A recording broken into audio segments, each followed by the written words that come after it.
Olá, aluno, olá, aluna, tudo bem com você? Seja muito bem-vindo e muito bem-vinda à nossa 12ª aula da disciplina de Gestão e Saneamento Ambiental. A gente vem trabalhando aí ao longo do tempo, né, ao longo de muitas aulas, a gente vem construindo a nossa disciplina. A aula passada a gente teve uma aula bem interessante, bem importante, falando sobre alguns tipos de tratamento secundário, quando a gente está falando de tratamento de esgoto, né? Então, as formas de tratamento, os tipos de estação, a gente deu uma olhada sobre isso. E na aula de hoje a gente vai continuar falando sobre alguns assuntos relacionados à estação de tratamento de efluentes, de uma forma geral, falando sobre essas águas residuárias. Mas hoje a gente vai focar mais na questão do dimensionamento, na escolha do tipo de tratamento que vai ser realizado de acordo com a realidade do local ali que está sendo pensado, tá? Eu gostaria de saber se você me escuta bem e se você tem alguma dúvida da aula passada, se quer fazer algum comentário, né? Se ficou alguma pergunta, alguma coisa, estou à disposição aqui para a gente poder falar sobre isso, tá? Eu deixei os nossos materiais todos naquela pasta que a gente tem, naquele drive, né? Que está disponível para vocês também analisarem, né, os conteúdos aí que nós trabalhamos ao longo do semestre. Então, está disponível lá para vocês também o material, tá bom? E aí a gente vai começar, então, nossa última aula, né, última aula da disciplina, já vai dando saudade aí de tudo que a gente já viu. Ficou alguma dúvida da aula passada? Gostaria de saber se você me escuta bem, se você puder me dar um retorno aqui, se está tudo certo. E aí eu vou ler aqui o que a gente vai trabalhar na nossa aula de hoje, né, na nossa contextualização. Então, a gente vai trabalhar com dimensionamento de sistemas de tratamento de águas residuais, ou águas residuárias, né, a gente pode chamar das duas formas. Então, a gente vai falar sobre o sistema de tratamento de efluentes, dimensionamento de estação de tratamento, algumas diretrizes para escolher o tratamento, parâmetros físicos, químicos e biológicos, escolha do tipo de estação e reuso da água. Por que é interessante a gente falar sobre tudo isso aqui? A gente sabe que quando a gente está falando de água residuária, a gente pode ter diversos tipos de água residuária, né? A gente está falando de esgoto aqui bastante na nossa aula, porque a gente está falando, né, de saneamento de uma forma geral. Mas, se você estiver dentro de uma indústria que trabalha, de repente, fabricando roupas, né, ou que trabalha com alimentos, cada indústria vai ter a saída de um tipo de água residuária, que vai ter um determinado tipo de elementos ali naquela água e que vai demandar um tipo específico de tratamento. Então, nem sempre o que a gente está falando aqui sobre esgoto vai caber para outros tipos de águas residuárias industriais. Cada uma tem ali, né, o seu contexto, a sua composição, isso tem muito a ver aqui com o que a gente vai falar durante a nossa aula de hoje. O Gabriel está mandando um bom dia, está falando que está tudo ok com o áudio. Obrigada, Gabriel, pelo retorno aqui, tá? Então, vamos lá, vamos prosseguindo aqui para a gente falar sobre os parâmetros para dimensionamento desses sistemas de tratamento de água residuária. Então, a gente vai falar, vai iniciar falando aqui, né, quando eu vou escolher um tipo de tratamento para água de esgoto.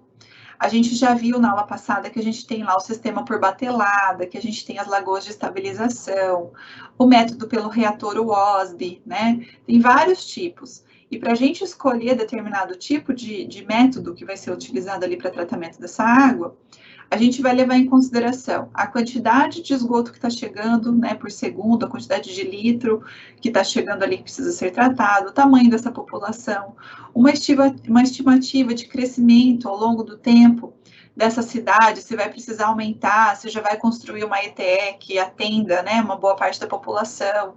Então, são vários quesitos que vão sendo pensados aí, a questão do relevo, né, da cidade, aproveitar essa questão também da força da gravidade para ajudar, né, a levar esse esgoto até a ETE, tem várias questões que a gente pode colocar aqui para pensar. Então, esses tratamentos, né, o tipo de tratamento escolhido, essas diretrizes aqui que se voltam para isso, podem também levar em consideração, além desses aspectos, os próprios parâmetros da água residuária. Então, nessas águas, nós temos parâmetros físicos, químicos e biológicos. E é o que a gente vai ver a partir de agora, tá? A gente vai conhecer quais são esses parâmetros. Então, quando eu estou falando aqui, ó, de esgoto sanitário, então, esses tipos de parâmetro aqui que eu vou mostrar, cabem para esgoto sanitário. Mas mais para o fim da nossa aula, a gente vai ver outros tipos de parâmetros que podem ser tomados como base para outros tipos de água residuárias, tá? Nesse momento aqui, a gente vai falar sobre o esgoto. Então, quando eu estou falando sobre esgoto, se eu for me debruçar aqui sobre parâmetros físicos, o que eu posso analisar, né? O que eu posso tomar como base? A temperatura dessa água, a cor, a turbidez e o odor. Muito disso aqui vai me contar em que estágio estão essas águas, né? Se elas já passaram por um tratamento prévio ou não. A gente vai entender isso daqui a pouco. Quando eu falo em parâmetros químicos, dentro do tratamento de esgoto, eu vou contar com os sólidos que estão ali em suspensão, o potencial hidrogeniônico, que é o nosso pH, a DBO5, que é a demanda bioquímica por oxigênio durante 5 dias, que é o momento mais crítico ali no trabalho de remoção da matéria orgânica, né, da estabilização daquele material que está ali pelo trabalho das nossas bactérias aeróbias. A DQO, demanda química por oxigênio, quando a gente usa um processo químico para fazer essa degradação. OD, que é o nosso oxigênio dissolvido. Nitrogênio total e fósforo total, que são elementos que se encontram nas águas de esgoto e que as nossas bactérias gostam muito, né, para o seu trato ali, para o seu metabolismo. Plantas também. E aí, se a gente tiver um desequilíbrio muito grande aqui nessa quantidade de nitrogênio e de fósforo, pode ser que alguns organismos, principalmente algumas plantas, que se utilizam bastante disso aqui para o seu trato, né, de nutricional também, entrem num desequilíbrio, né, cresçam abundantemente, e daí o processo de eutrofização pode acontecer, levando à diminuição de oxigênio naquela água, né, uma estagnação, e pode daí, né, baixando a OD, levar à mortandade de peixes e outras situações. Em relação a parâmetros biológicos, então, pensando no esgoto, a gente pode tomar como parâmetros coliformes, tanto totais como fecais, alguns tipos de bactérias, né, como enterococos, organismos patogênicos. Então, sabendo que são águas residuárias de esgoto, a gente sabe que a gente vai ter a presença desses organismos aqui. Quando eu estou falando de uma empresa que faz tecido, por exemplo, é muito provável que a gente não encontre esse tipo de parâmetro biológico, né? A gente vai trabalhar com parâmetro químico e físico. Então, é nisso que eu estou falando para você que tem uma diferença em relação a essas questões aqui, tá? Entrando nessa questão dos parâmetros físicos, pensando no parâmetro temperatura, a temperatura da água residuária, ela é bem importante para a gente. Quando a gente fala de uma temperatura de água residuária doméstica, né, esse esgoto que está ali, que chega na ETE, geralmente ele chega numa temperatura entre 20 e 25 graus. A nossa água para abastecimento, a água que a gente bebe, chega na nossa casa geralmente em torno de 18 graus. É claro que isso tem muito a ver com o local do país onde você está, né? Essas temperaturas podem oscilar. Mas então existe uma diferença nesse parâmetro de temperatura, tá? E a gente sabe que temperaturas mais elevadas favorecem o metabolismo bacteriano e faz com que a gente tenha uma atividade mais acelerada nesse processo de degradação da matéria orgânica. E também a gente sabe que a temperatura mais alta faz com que a gente tenha uma diminuição da disposição de oxigênio nas nossas águas. Então, por isso que é importante entender esse parâmetro de temperatura e haver um controle sobre ele. Então, a faixa ideal da temperatura para a atividade biológica desses micro-organismos que trabalham na degradação da matéria orgânica que está na água de esgoto varia entre 25 e 35 graus Celsius. É uma boa faixa de temperatura. Isso quer dizer que quando eu estiver em locais pelo Brasil que possuem temperaturas médias como essa aqui, né, principalmente ali na faixa equatorial, né, climas tropicais, climas mais quentes, favorece, então, o trabalho dessa atividade aqui no tratamento secundário, principalmente, tá?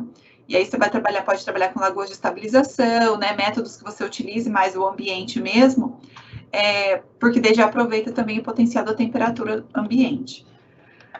Ainda além sobre a temperatura, né, a questão da solubilidade dos gases, a questão do oxigênio dissolvido, né? Então, quando a gente tem temperaturas muito elevadas, a gente vai ter um efluente muito quente, e nesse tipo de efluente, a solubilidade tanto de oxigênio como de dióxido de carbono, né, o nosso CO2, é diminuída. Por isso que a gente fica com uma deficiência na quantidade de oxigênio dissolvido, também de CO2 nessas águas, o que pode fazer com que esses organismos aqui, ó, tanto aeróbios como anaeróbios, tenham algum tipo de resistência no trabalho pela falta tanto de CO2 como de O2 na água. E aí a gente tem, né, outras informações aqui, ó, temperaturas mais elevadas favorecem a sedimentação. Então, quando a gente está falando de água de esgoto, a gente sabe que ela tem o quê? Uma fase líquida e uma fase sólida. A fase líquida é aquela que continua seguindo no tratamento até ser lançada lá no corpo hídrico, e a fase sólida é o lodo, que vai ficando sedimentado e decantado pelos decantadores, conforme ele vai passando. E se a gente tem temperaturas mais altas, favorece esse processo de sedimentação. Então, a gente tem que esse lodo vai mais ali, decantar mais rapidamente, vamos pensar assim, ao longo do processo, de acordo com temperatura também.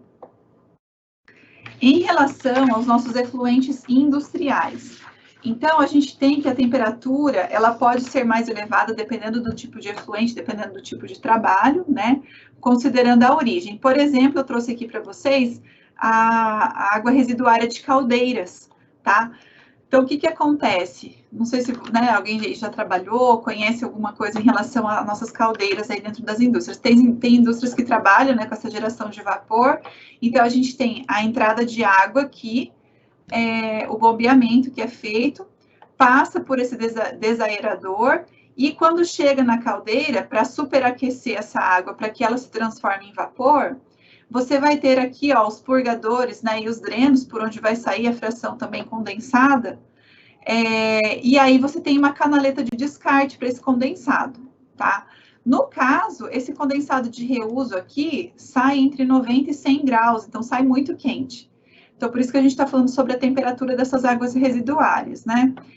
Daí o vapor, né, continua indo aqui em direção ao gerador, para ele fazer o seu trabalho, e ainda parte de condensado que possa ser ocasionado aqui, da saída aqui da turbina, do gerador, né, que está indo para o gerador, volta aqui para o sistema para depois, né, passar novamente aqui pelo processo. Então, a água sai numa temperatura muito alta, pode ser que ela passe por um resfriamento e retorne ao processo. Tem uma questão da quantidade de sais que tem nessa água, né? A questão de incrustação, de canaletas, tem tudo isso, dependendo do tipo de água que está sendo usada. E esse condensado para reuso, vamos imaginar que essa água está saindo aqui, ó, a 100 graus Celsius, e que ela está saindo super limpa, não aconteceu nada demais nessa água, ela só ajudou no processo ali na caldeira. Mas ainda assim que ela esteja saindo limpa, eu não posso fazer o descarte lá no corpo hídrico dessa água por conta da temperatura, porque a gente tem as resoluções, a CONAMA 430, por exemplo, que vai trazer para a gente qual é a temperatura de lançamento dessas águas, né? Então, sempre abaixo de 40 graus, nunca excedendo 3 graus na zona de mistura, que é a zona ali onde você vai fazer o lançamento imediato dessas águas. Então, a gente tem que ter uma atenção sobre isso também, não é só a questão do que tem ou não tem na água, né? Ah, não tem nada na água, ela está limpa, pode descartar. Mas você imagina, né? Se a gente, num ponto de descarte no rio, colocar água a 100 graus lá, você desestabiliza toda a biota que você tem ali, né? Então, geralmente, essas águas, quando elas saem limpas assim, elas passam por um processo de resfriamento dentro da própria indústria e voltam para reuso em vários setores, né? Para limpeza, para descarga, para regar jardim, ou mesmo para reuso, né? Para resfriamento de motores e outras opções, tá? Tem alguma dúvida que está falando alguma coisa? Não temos dúvidas até agora. Tá tudo bem por aí, gente? Vocês estão animados hoje? Que é a última aula. Semana passada nós quase não tivemos participação. Estou aqui esperando hoje a participação de vocês, tá? Ainda falando sobre esses parâmetros, né? Então a gente tem, além da temperatura, né? Dentro dos parâmetros físicos, a gente tem a cor, o odor e a turbidez, que fazem parte desses parâmetros. A cor e a turbidez você consegue visualizar rapidamente, então você olha para a água, você já consegue ver, né? Se ela está escura, se ela está clara. Se ela apresenta alta turbidez, né? Você põe contra a luz assim, você vê, você consegue até ver, muitas vezes, os sólidos ali, né? Em suspensão, sedimentáveis. Então, assim, pensando no esgoto, né? Uma cor ligeiramente cinza se refere a um esgoto mais fresco. Enquanto que quando você tem esgoto, né, com cores mais escuras, né, ou até mais pretas, você tem aí uma referência, né, esgoto mais velho, né? E um odor que é causado quando está havendo, né, todo o processo ali de decomposição de matéria orgânica, dependendo do método que foi tomado como base, né, você pode ter o odor aí aparecendo, né, a formação de gás sulfídrico, principalmente quando a gente tem trabalhos de bactérias anaeróbias, né, trabalhando, então, geralmente a gente tem a liberação de gases, né, e gás sulfídrico é um deles, tá? Sobre a turbidez.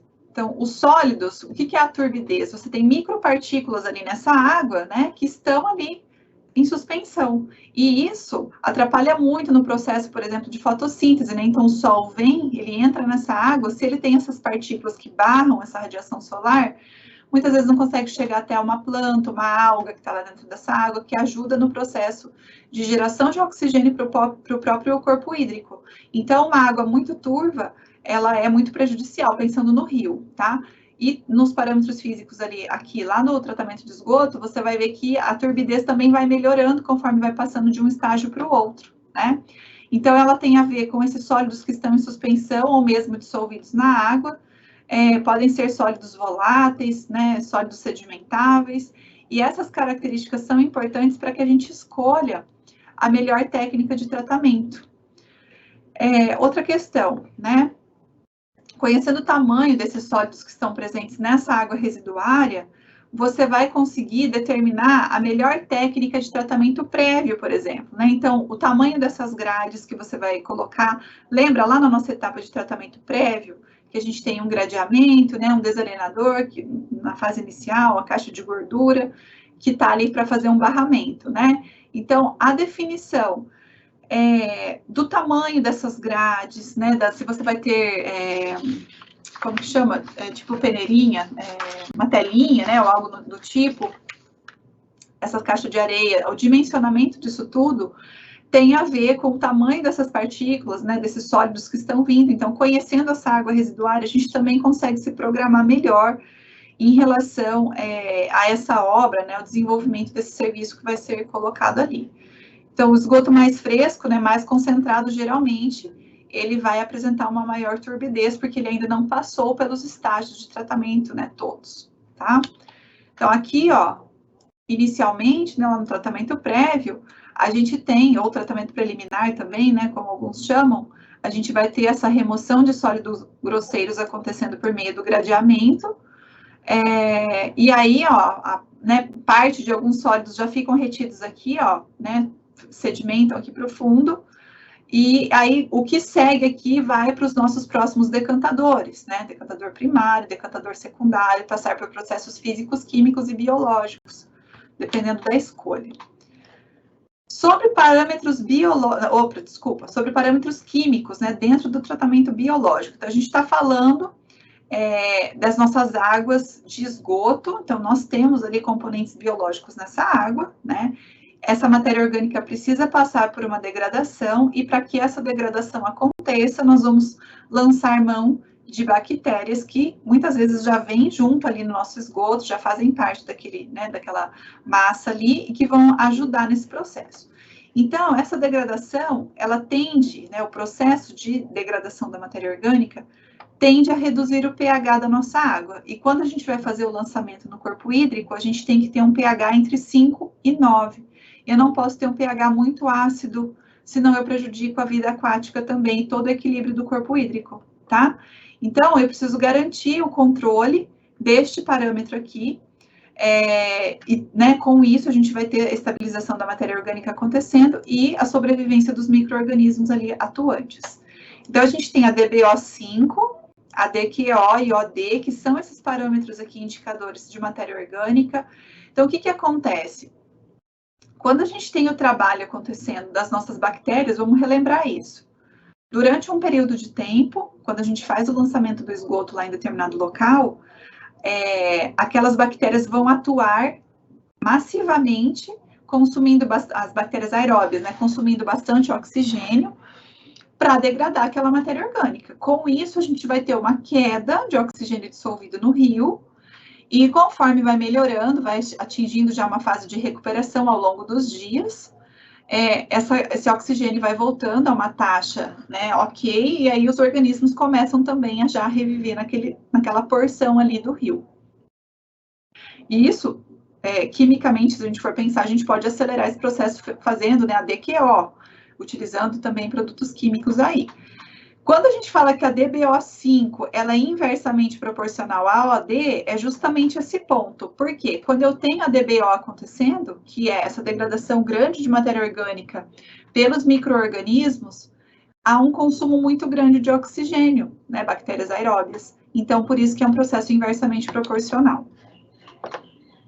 Quando eu tenho presença de óleo e de gorduras no nosso esgoto, né, então essa presença não é desejável nas nossas estações, porque elas podem entupir, provocar odor desagradável, formar camadas flutuantes, o que também impede a radiação solar de chegar ali em determinados pontos, dependendo, né, da necessidade. Essa camada de gordura também é um impedimento da radiação solar entrar naquela água, então pode inibir a atividade biológica e trazer vários processos aí em relação a problemas de manutenção. Então, no tratamento prévio, é sempre pensado, né, nessa questão de fazer essa remoção inicial de óleos, de graxas e de outras gorduras que podem estar vindo aí. Sobre surfactantes, né? Surfactantes são substâncias que a gente tem, são moléculas aí, orgânicas que estão presentes em saponáceos de uma forma geral, né? Então, você vai ter nos detergentes, em alguns shampoos, né? Alguns sabões que tem essa presença aqui desse elemento. E aí, quando esses saponáceos não são biodegradáveis, porque muitos deles já são, né? Já são elaborados para evitar a formação desse tipo de espuma.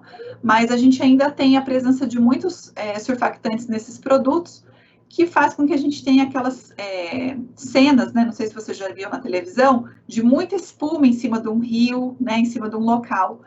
E essa espuma também é prejudicial nesse sentido, né? Ela é de difícil degradação, ela fica ali, né, ao longo do tempo, impedindo também que alguns processos aconteçam naquela água. Então, hoje em dia, esses elementos biodegradáveis já são mais utilizados, né, e também mais bem aceitos aí pelos consumidores. Em relação a nitrogênio e fósforo, então são elementos que vêm nas nossas águas de esgoto, é uma substância importante quando a gente pensa para a estabilização dessa matéria orgânica, né? E são relevantes também para o crescimento das nossas plantas, né? Das nossas algas. Só que quando a gente tem um descontrole, né? Como eu falei lá no começo da nossa aula, se a gente tem descontrole nos níveis de nitrogênio e fósforo, a gente pode ter o processo de eutrofização acontecendo. E aí, com isso, o consumo de oxigênio, né? A quantidade de oxigênio reduz muito naquele corpo hídrico, e com isso a gente tem a morte de micro-organismos, ou mesmo de peixes, né, de outros organismos que estão ali, tá? Então, são vários controles, né, você note aqui que conhecendo essas águas, são vários parâmetros e vários controles que vão sendo tomados como base para a definição de como esse trabalho vai ser feito e a melhor escolha por processo também. E aí a gente chega em alguns parâmetros biológicos. Então, a gente falou sobre parâmetros físicos, parâmetros químicos, e agora a gente vai ver alguns biológicos que constam na nossa água de esgoto. Então, a gente sabe que a água de esgoto, ela tem contaminantes fecais ali. Então, você tem bactérias, fungos, né, protozoários, vírus, você pode ter de tudo. E aí, quando você pensa em análises, né, para você pegar cada água dessa, de esgoto e fazer um exame para descobrir quais são todos os micro-organismos, né? Quais são os indicadores que você tem ali, ficaria muito caro, o custo seria muito elevado e necessitaria de muito tempo também para você, né, cada vez fazer um espectro amplo assim de análise. Então, de acordo com, né, no Volari, que é o autor que a gente tomou como base, são utilizados alguns grupos de bactéria, né, de controles, são algumas bactérias indicadoras de contaminação fecal. Então, você pega lá, por exemplo, coliformes totais, né, coliformes fecais, termotolerantes, quando você tem presença de enterococos. E aí, percebeu que existe esse grupo de organismos aqui em determinada água, você já sabe que você está falando de uma água de esgoto, porque são organismos indicadores de que aquela água é de esgoto. Então, não precisa fazer um amplo espectro para entender que aquilo se trata de um esgoto, né? Algumas bactérias são como se fosse guia, né? Bactérias guias, vamos dizer assim, mostrando que ali a gente tem esse determinado tipo de água, tá? É isso que quer dizer essa questão do parâmetro. E aí, dentro desses organismos, né, você vai encontrar salmonela, por exemplo, né? Giardia, e outras aqui que podem ser bactérias que ocasionam disenteria, febre tifoide, né, infecções intestinais de uma forma geral.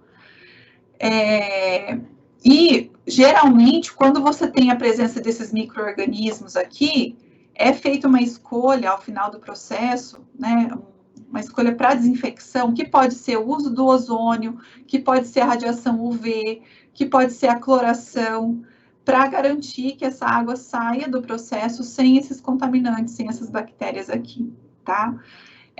Numa água de indústria, né, uma fábrica de roupa, como a gente estava falando, como você não tem esse parâmetro biológico, geralmente, você não teria esse tipo de preocupação aqui, de, né, fazer esse tipo de análise, ou de se preocupar com o método de tratamento para bactérias, né? Então, no caso, é um outro tipo de água que vai demandar um outro tipo de atenção, certo? Vamos parar um instante aqui para a gente falar sobre uma SP. Vamos imaginar que você trabalha numa estação de tratamento de esgoto, num determinado município, e que você tem que ajudar, né, aquela população a escolher a melhor forma de tratamento, e você tem as seguintes informações. Então, o município, ele possui 50 mil habitantes, ele tem um clima tropical com uma temperatura média de 27 graus, e ele tem disponibilização de uma grande quantidade de áreas ali para você instalar uma ETE grande, né, muitos terrenos. Então, quem estava na aula passada já sabe que a gente falou sobre esses pontos aqui, sobre as nossas lagoas de estabilização, né, sobre alguns métodos.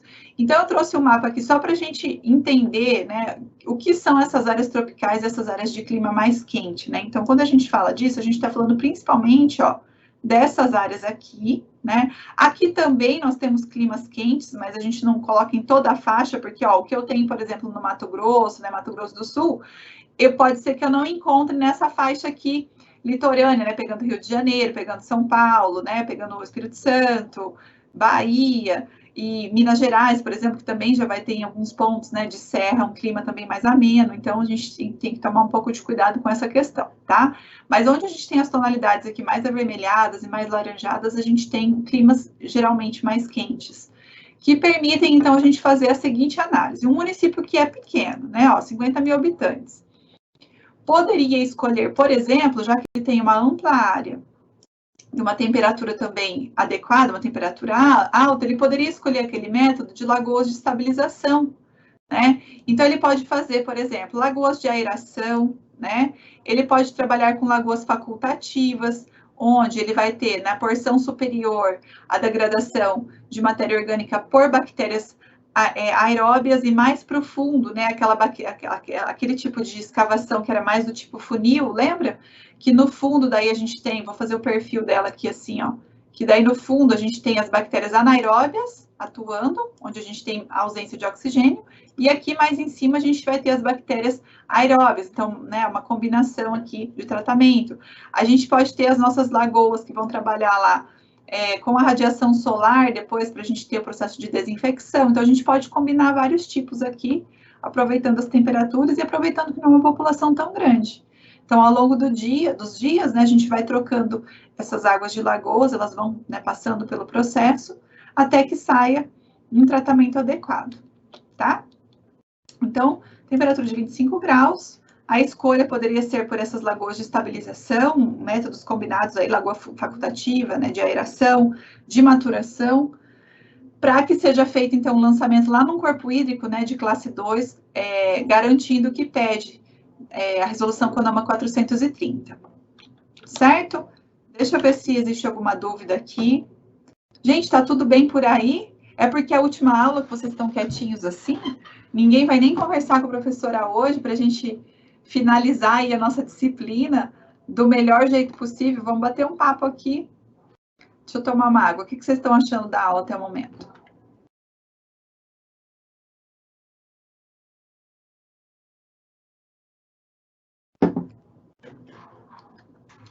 Tá tudo certo? Tem alguma dúvida? Alguma informação?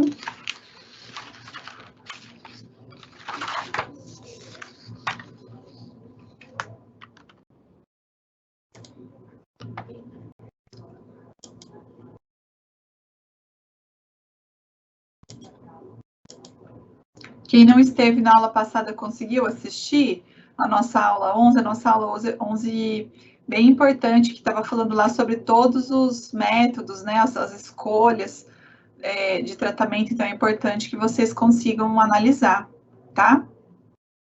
Olha, vocês estão aí mesmo, hein? Estou recebendo aqui uns retornos do Gabriel, do Alisson. Então, vamos lá, vamos juntos aqui, senão fica muito, né, difícil eu aqui sozinha falando. Vamos conversar um pouquinho aí, gente. Obrigada pela informação que vocês mandaram aqui. Eu vou continuando, se vocês quiserem fazer algum apontamento, alguma informação, vão colocando no chat, que daí a gente vai conversando, tá? Sobre essa questão do dimensionamento das nossas águas residuárias. Eu trouxe algumas imagens agora para a gente refletir, né, sobre essas questões. Então, para quem não conhece como funciona, né, essa captação da água de esgoto, quando chove, eu trouxe essa imagem só para a gente entender que são galerias diferentes, né? Apesar de eu já ter mostrado uma figura lá atrás, vamos reforçar isso. Então, quando chove, né, as nossas águas pluviais, elas vão para as bocas de lobo e elas seguem numa galeria que a gente está mostrando em azul aqui, né, ó, que deve ser independente da nossa galeria, né, de rede de esgoto aqui, certo? Quando existe uma contribuição aqui da água pluvial na galeria de esgoto, a gente chama de contribuição pluvial parasitária, né? Que aumenta muito a água de esgoto que chega lá na ITE, aumenta muito o volume dessa água para tratamento, que não é esperado, porque a água da chuva, né, não é uma água de esgoto. São questões diferentes. Então, eu quis trazer essa imagem aqui para a gente reforçar isso, sabe? Sobre a diferença dos canos que a gente tem ali de todo o sistema, tá? Aqui, ó, então, vamos reforçar. A gente tem lá a cidade, a coleta de esgoto é feita, passa aqui, ó, pelo tratamento prévio, né? Veja que a gente tem, ó, nesse exemplo aqui, grades de tamanhos diferentes, porque é conhecido, é sabido que a gente chega, então, com uma fração sólida mais grosseira, e depois, ó, uma fração sólida, né, mais fina, segue para a caixa de areia, até que você vá lá para o decantador primário. Quando você chega no decantador primário, você vai ter o quê? Você pode lançar mão de elementos químicos, você pode adicionar produtos químicos nessa água para acelerar esse processo de decantação do lodo ir para o fundo do decantador, ou não, né? Pode ser que o processo em si ali já aconteça de decantação. No decantador secundário, a gente pode ter a utilização, por exemplo, de métodos de aeração que vão aumentar a quantidade de oxigênio nessa água, fazendo com que a degradação de matéria orgânica pelas bactérias aeróbias seja acelerada, porque daí você tem um suprimento de oxigênio grande para elas ali, né? Então, favorece esse processo. A gente consegue ver aqui. E aí a saída depois dessa água, que tanto pode ir para reuso, como ela pode passar por um processo de desinfecção, que é o nosso processo terciário, né?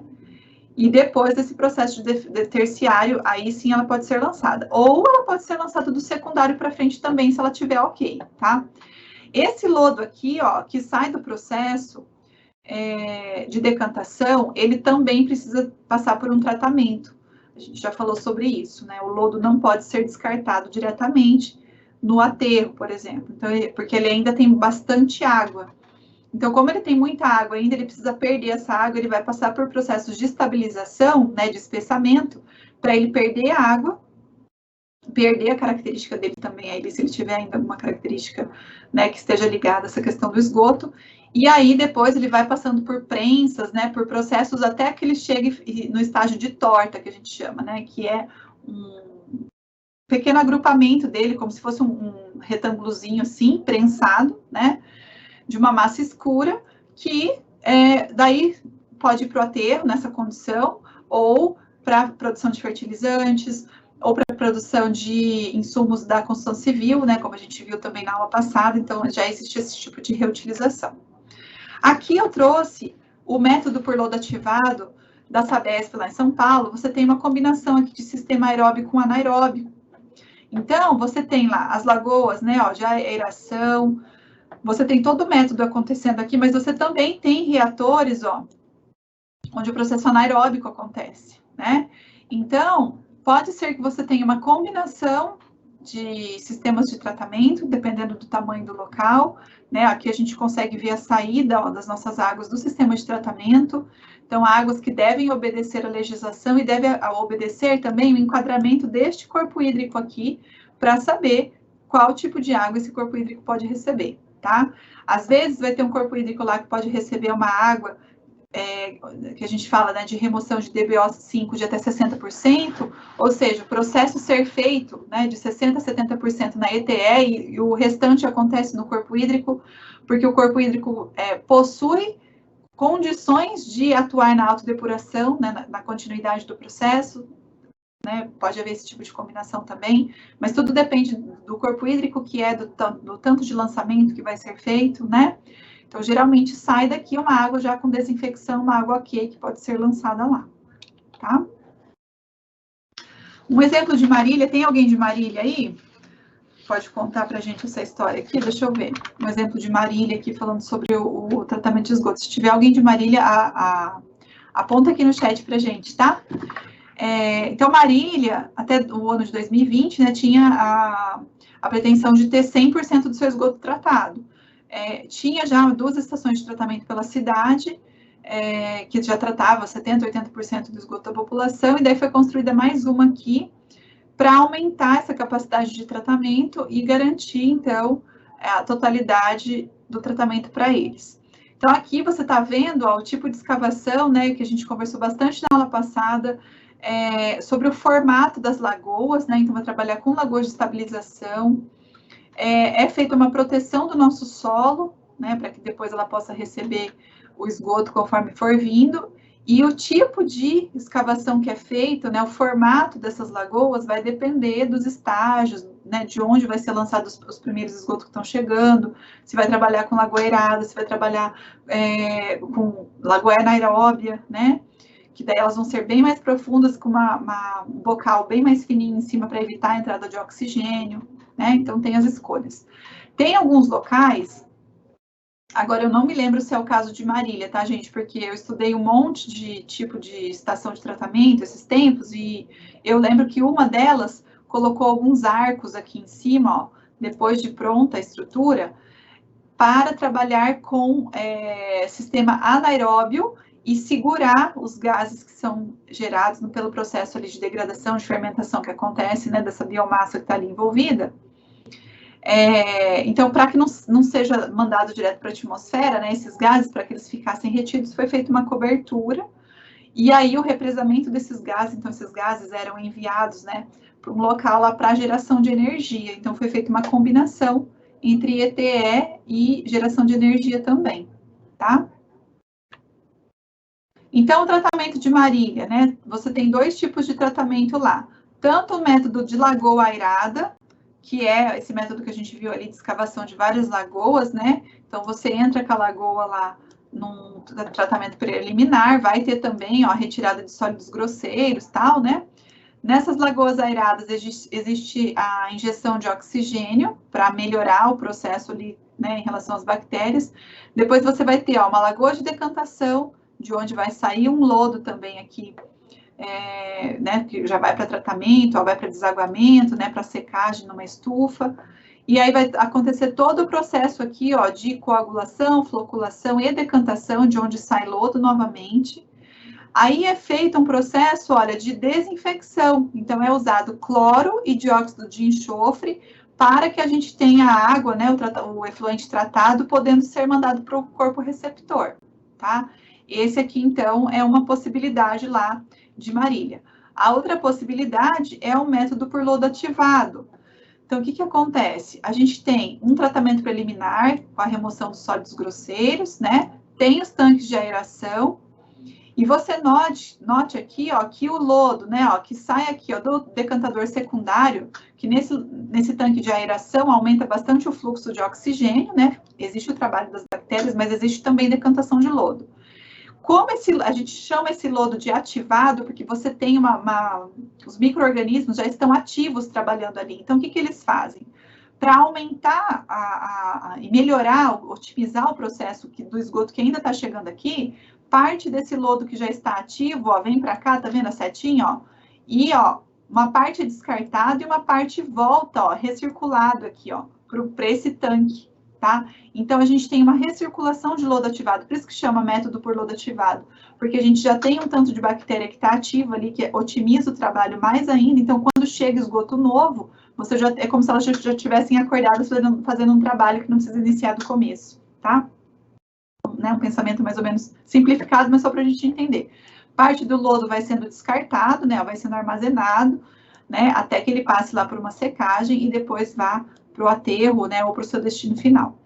E aqui a gente continua depois da saída do decantador secundário, também, ó, né, os métodos aqui de coagulação, floculação e decantação, de onde também sai lodo, é feito mais um processo de desinfecção, e aí sim o nosso efluente pode seguir para o corpo hídrico.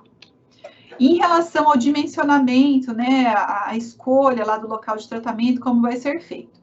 Então, você tem aqui, por exemplo, né, ó, o tratamento preliminar, colocado aqui na chegada, né, na planta, depois você tem tanques de aeração, onde recebe aquela injeção de oxigênio, os sopradores, né, que é de onde você tem o processo de oxigênio e de injeção, né, decantadores secundários, que são aqui os nossos número 4, ó, mostrando para a gente. Depois você tem os locais de circulação do nosso, né, lodo, né, para onde ele vai recircular e pode voltar. Sistemas, né, ó, de armazenamento de hipoclorito de sódio, que depois vão ser usados também nesse processo. O tanque de armazenamento do nosso lodo, que está aqui número 9, ó. O lodo adensado, que já está passando por outros momentos, né, onde ele vai perdendo água, né, o desaguamento. E aí até, né, o prédio de operação, portaria. Só para a gente entender aqui, quando a gente olha, né, ó, uma planta, assim, para a gente mais ou menos se localizar e entender a dimensão das coisas, tá? Aqui, ó, a gente tem ainda o método lá que a gente viu na semana passada, né, sobre as nossas lagoas, né? Então, ó, lagoa anaeróbia, bem pequenininha, né, boquinha fininha, o bocal fininho ali, para evitar o contato com oxigênio. Lagoas facultativas, que eu tenho trabalho tanto de bactérias aeróbias aqui em cima, como anaeróbias lá embaixo, então ela é meio no formato de funil.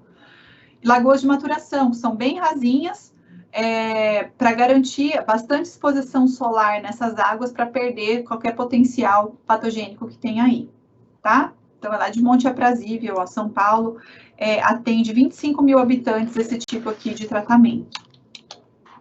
Então, as condições para lançamento de efluente, né? Nosso CONAMA 430, lá no artigo 16, ele vai falar de qualquer tipo de efluente, tá? Não é referente a esgoto especificamente. Então, tem aqui todo o que precisa, né? Um pH entre 5 e 9, materiais virtuais ausentes, né? Uma DBO5, ó, de até 60%, temperatura inferior a 40 graus, e depois tem outros pontos aqui. Quando a gente fala sobre o esgoto, a água de esgoto em si, vai estar lá no artigo 21 da CONAMA 430. Então, os padrões para lançamento: pH entre 5 e 9, temperatura inferior a 40 graus, não podendo exceder 3 graus Celsius lá na zona de mistura. Os materiais sedimentáveis, né, ó, até 1 ml por litro, outras substâncias aqui, ó, ausência de materiais flutuantes. A DBO, né, ó, 5 também, tem que ter uma remoção mínima de 60% aí ao longo do processo. Só se o rio tiver uma condição, ó, de autodepuração melhor, que daí, de repente, pode ser alterado, né, mas tem toda essa questão aqui, né, todo um monitoramento que tem que ser atendido. E aí a gente chega nesse ponto aqui que eu queria mostrar para você, exatamente para você entender que nós temos águas residuárias industriais que são diferentes da água de esgoto, que vão apresentar outros tipos de parâmetro. Lembra que a gente falou lá no começo da aula? Então, quando eu estou falando aqui de uma fábrica de papel, né, de papelão, eu vou tomar como base aqui, ó, esses parâmetros, né? pH, metais, DBO, DQO. Quando eu estou falando de produto químico, de inseticida, fenóis e metais. Quando eu estou falando de produtos minerais, de cimento, aí eu vou tomar sólidos grosseiros, óleo, graxa, né, pH. Serviços pessoais, DBO, DQO, óleos, graxas, pH. Então, o parâmetro vai depender do tipo de água residuária que está chegando. A DBO, ela é um importante parâmetro de indicação de matéria orgânica, tá? Não é todo efluente industrial que tem esse tipo de resíduo, né, e que você vai tomar como base a DBO. Então, é importante que a gente conheça as características dessa água residuária para a gente definir, né, as melhores técnicas e conseguir fazer as melhores escolhas ali em relação aos nossos padrões de tratamento.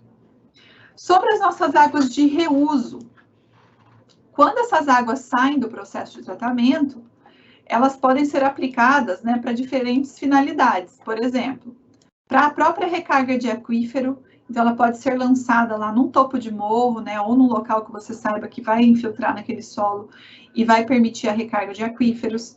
Para reuso ambiental e de lazer, reuso agrícola, reuso industrial, reuso urbano e aumento de suprimento de água potável. Tem muitos países que fazem tratamento de água de esgoto para ingestão, né? A água sai numa qualidade tão boa depois do tratamento que ela é utilizada, né? Ela atinge um padrão de potabilidade excelente, que ela é utilizada para consumo, tá? Normal. Então, existe também essa possibilidade, tá? Vamos terminar de resolver a nossa SP aqui. Então, você é funcionário de uma empresa de saneamento, você vai construir, né, uma estação e você tem que mostrar, então, o projeto, né, dessa estação, definir ali alguns parâmetros sobre essa água residuária, que é uma água residuária doméstica, né? Então, quais são os parâmetros que você vai tomar como base? Então, você vai tomar os parâmetros físicos, químicos e biológicos, que nós vimos lá no começo da nossa aula. A gente vai falar da temperatura, da cor, do odor, né, do pH, da quantidade de nitrogênio, de fósforo, a presença de sólidos, né, que estão presentes ali, alterando a característica de turbidez. Nós vamos falar sobre os coliformes, né, termotolerantes, fecais, enfim. Então, a importância desses parâmetros é a gente entender que, por meio deles, a gente entende qual é essa água que está chegando e a gente vai conseguir dimensionar, né, o tipo de tratamento que eu vou fazer, a escolha, né, a construção que vai ser elaborada. E quais são as condições exigidas para lançamento dessas águas, né? Então, a gente vai ter que obedecer lá o nosso pH entre 5 e 9, as temperaturas que não excedam 40 graus, né, no corpo hídrico e nem 3 graus na zona de mistura.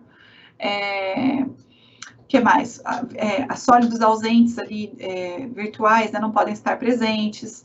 Enfim, a gente viu lá que tem uma lista, né, de questões que a gente tem que obedecer mediante a resolução 430, tá? Eu vou abrir para um momento aqui para a gente conversar alguns instantes, visto que é o nosso último momento de interação, né, pessoal? Eu quero saber se alguém tem alguma informação, se alguém tem alguma dúvida, se alguém ficou com dúvida em relação à nossa disciplina toda. Um comentário que eu queria fazer aqui no final dessa aula é que tudo isso que a gente viu até aqui, né, quando a gente está falando sobre as nossas águas, né, sobre todas essas questões, tem uma relação direta com a saúde humana, né? Então é importante que fique claro que quando a gente fala de saneamento, a gente está falando de saúde, né? A gente retoma alguns conceitos lá do começo da nossa disciplina. Então, ofertar obras de saneamento numa cidade, né, para uma população, é levar saúde para essa população, é melhorar a condição de vida, né, a qualidade de vida. E é isso que a gente espera, né, para o nosso país, que a gente atinja aí melhores patamares em relação ao tratamento de esgoto, né? A gente tem um longo caminho ainda pela frente, né? A gente tem pelo menos 40% da população que não é servida por tratamento de esgoto, se a gente for pensar no Brasil como um todo. Mas se a gente vai pensar lá na região norte, por exemplo, né, eu tenho quase 80% da população sem tratamento de esgoto. Então, a gente precisa avançar muito nisso aí para que a gente melhore as condições de saúde pública no nosso país, tá bom? Quero deixar, então, aqui um agradecimento muito especial para todo mundo que participou, que esteve aqui junto nas nossas aulas, né, ao longo do tempo. Agradecer muito por vocês estarem juntos, por a gente ter construído essa disciplina aqui, né, colocando um monte de ideias que vocês traziam, né, dúvidas, então a gente pôde ir compartilhando isso ao longo do tempo. Fico muito grata da gente ter mais uma oportunidade aí de ter, da gente ter estado juntos nessa disciplina, tá bom? Quero agradecer, quero desejar um excelente fim de semestre para você, que você tenha aí uma caminhada profissional muito boa na profissão que você está escolhendo, né? Tenho certeza que vai ser de muito sucesso e espero que tenha podido te ajudar aí ao longo do período que a gente passou aqui na nossa disciplina, tá bom? Agradecer também, né, os nossos tutores que trabalham aqui ao longo das nossas aulas, todo mundo que sempre ajuda, tá bom? Deixa eu só fazer o nosso recapitulando aqui antes da gente finalizar. Então, na aula de hoje, a gente viu aqui sistema de tratamento de efluentes, dimensionamento, algumas diretrizes para escolha, os parâmetros físicos, químicos e biológicos, escolha do tipo de estação de tratamento, reuso de água e o meu desejo para vocês aí de tudo de bom, tá bom? Muito obrigada, então, um abraço e a gente se vê numa próxima oportunidade. Tchau, pessoal, se cuidem.